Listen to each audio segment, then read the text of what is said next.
Salam sejahtera untuk Bapak Ibu, saudara-saudari yang dikasihi oleh Tuhan Yesus Kristus. Saya berharap Bapak Ibu dan saudara-saudara sekalian dalam keadaan damai sejahtera, sehat, dilindungi, diberkati oleh Tuhan.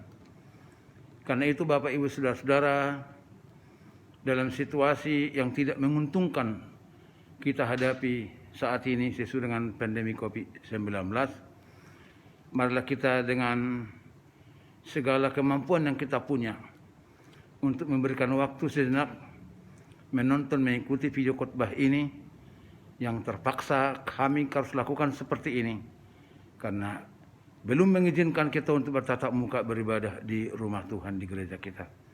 Karena itu saudara-saudaraku dikasihi oleh Tuhan Yesus Kristus, marilah kita sungguh-sungguh mempersiapkan hati kita untuk bersekutu dengan Tuhan dalam video khotbah ini. Sebelumnya, mari kita sambut berkat Tuhan.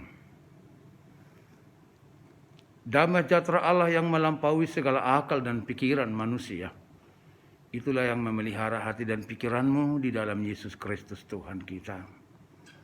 Amin. Khotbah yang dipersiapkan untuk kita Bapak Ibu Saudara-saudara untuk Minggu tanggal 8 Agustus 2021 adalah dari kitab Nabi Yeremia, pasal yang ke-22, dari ayat yang pertama hingga pada ayat yang ke-9. Demikian firman Tuhan, ikutilah pembacaan nas firman Tuhan ini. Beginilah firman Tuhan, pergilah ke istana Raja Yehuda, dan sampaikanlah di sana firman ini. Katakanlah, dengarlah firman Tuhan, hai Raja Yehuda, yang duduk di atas takhta Daud. Engkau, pegawai-pegawaimu, dan rakyatmu yang masuk melalui pintu-pintu gerbang ini. Beginilah firman Tuhan, lakukanlah keadilan dan kebenaran. Lepaskanlah dari tangan pemerasnya orang yang dirampas haknya. Janganlah engkau menindas dan janganlah engkau memperlakukan orang asing, yatim dan janda dengan keras. Dan janganlah engkau menumpahkan darah orang tak bersalah di tempat ini. Sebab jika kamu sungguh-sungguh melakukan semuanya ini, maka melalui pintu-pintu gerbang istana ini akan berarak masuk raja-raja yang akan duduk di atas tahta Daud dengan mengendarai kereta dan kuda. Mereka itu pegawai-pegawainya dan rakyatnya. Tetapi jika kamu tidak mendengarkan perkataan-perkataan ini, maka aku sudah bersumpah demi diriku, demikianlah firman Tuhan, bahwa istana ini akan menjadi reruntuhan.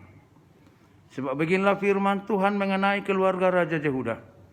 Engkau seperti Gilead bagiku, seperti puncak gunung Libanon. Namun,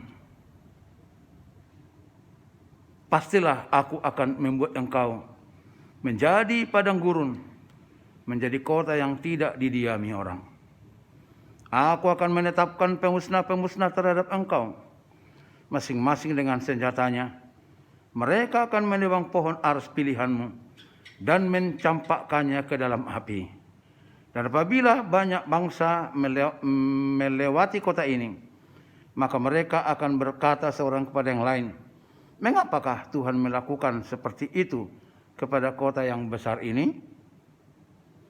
Orang akan menjawab, oleh karena mereka telah melupakan perjanjian Tuhan Allah mereka dan telah sujud menyembah kepada Allah lain dan beribadah kepadanya.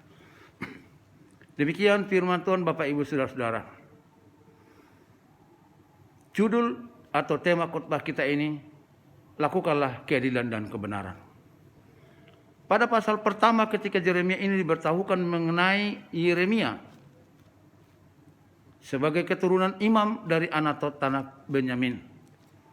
Ia bernubuat pada zaman raja-raja Yehuda, yaitu Raja Josia di tahun pemerintahannya yang ke-13, Raja Yoyakim sampai akhir pemerintahan Raja Sedekia bin Yosia hingga ke pembuangan penduduk Yerusalem dari kerajaan Yehuda tersebut. Yeremia diberi tugas oleh Tuhan Allah untuk memberitahukan kepada raja-raja Yehuda supaya memperhatikan hal-hal yang bersifat prinsipil dan hal-hal yang sangat mendasar yang harus dilakukan oleh mereka. Mereka melaksanakan hal yang bersifat mendasar itu dengan janji bahwa ketaatan mereka kepada Tuhan akan menjadi berkat sampai pada keturunan para raja dan raja-raja keturunan Daud. Dan sebaliknya, ketika mereka murtad dari Tuhan, maka mereka pun akan mendapat hukuman dari Tuhan itu sendiri. Ibu bapak saudara-saudara, menyampaikan firman Allah kepada seorang raja atau seorang penguasa yang sangat berpengaruh di tengah-tengah kehidupan ini pada satu kerajaan bukanlah hal yang mudah, tapi menjadi satu tantangan berat, apalagi kekristenan pada waktu abad-abad pendahuluan. Bukan satu hal yang membanggakan. Namun demikian Yeremia harus melaksanakan tugas itu. Selain dari tugas itu berat yang harus dilaksanakan Yeremia, masih ada lagi tantangan yang tidak kalah pentingnya, yakni masalah faktor usia, faktor umur. Yeremia terangkat menjadi nabi ketika ia masih berusia muda. Tetapi sepanjang berita dalam perikop ini, kita tidak menemukan sikap penolakan Yeremia seperti yang pernah dilaksanakan oleh Yunus, menolak tugas yang diberikan Tuhan kepadanya, mewartakan firman Tuhan kepada kota Ninive sebelum kota itu dihancurkan Tuhan. Yeremia melaksanakan tugasnya tanpa penolakan, tanpa bantahan. Yeremia bangkit dan pergi menyampaikan firman Tuhan Allah kepada raja di istananya yang berisi pesan atau nubuatan kepada raja, pegawai kerajaan dan masyarakat perihal yang akan terjadi di kerajaan itu. Kata kunci tentang hal-hal yang akan dilaksanakan oleh kerajaan itu ialah keadilan dan kebenaran. Selain itu Yeremia pun mengingatkan umat untuk menyadari perilaku umat tersebut terhadap orang-orang lemah, terhadap orang-orang miskin, dan tidak berdaya untuk mempertahankan hidupnya jika ditindas dan dianiaya oleh orang-orang kuat, kecuali ada mendapatkan perlindungan untuk melindungi seperti misalnya perampasan hak. Karena itu dinubuatkan supaya jangan menindas orang asing, jangan menindas yatim dan janda, dan jangan membunuh orang yang tidak bersalah. Nubuatan ini saudara-saudara disertai dengan janji Tuhan sebagai berikut. Bila mana umat Yehuda mau melaksanakan firman ini dengan sungguh-sungguh, maka dinasti kerajaan akan terus berlangsung menduduki singgasana kerajaan Daud. Pegawai dan rakyat pun makmur sejahtera. Tetapi sebaliknya, jika Raja Yehuda, pegawai dan rakyat mengabaikan nubuatan ini, hukuman akan dilaksanakan hingga kota Yerusalem dan singgasana kerajaan Yehuda itu akan menjadi reruntuhan. Malah Tuhan sendiri yang melaksanakan hukuman itu. Meski sesungguhnya dikasihi Tuhan, tetapi ketidaktaatan mereka lah yang mengubah keadaan menjadi penghakiman. Kota-kota Yehuda menjadi kota yang tidak berpenghuni, sebab Tuhan mendatangkan para pemusnah terhadap sesuatu yang dibanggakan oleh umat itu, akan dirusak oleh musuh-musuh mereka. Jika ada pertanyaan atas kota-kota yang dihukum Tuhan itu, maka seorang kepada yang lain akan berkata, mengapa Tuhan melakukan hal seperti itu? Yang lain menjawab, oleh karena mereka telah melupakan Allah dan telah sujud menyembah kepada Allah lain dan beribadah kepadanya. Saudara-saudara yang terkasih dalam nama Tuhan Yesus Kristus, di dalam menjalani kehidupan ini, sesungguhnya kita membutuhkan pendampingan supaya kita tidak salah arah. Dengan perkataan lain, sesungguhnya kita tidak direkomendasikan oleh Tuhan untuk hidup berdasarkan kehendak kita sendiri. Ada aturan Tuhan yang harus kita turuti seperti terdapat dalam nas ini, antara lain melakukan keadilan dan kebenaran, yang asal katanya adalah adil dan benar. Dan jika didefinisikan, maka boleh kita buat seperti ini. Keadilan dan kebenaran adalah adil dalam bertindak dan benar dalam berpikir. Selain itu, saudara-saudara, jika ditegaskan, melepaskan orang sedang mengalami pemerkosaan hak karena dirampas orang lain, itu wajib dilakukan.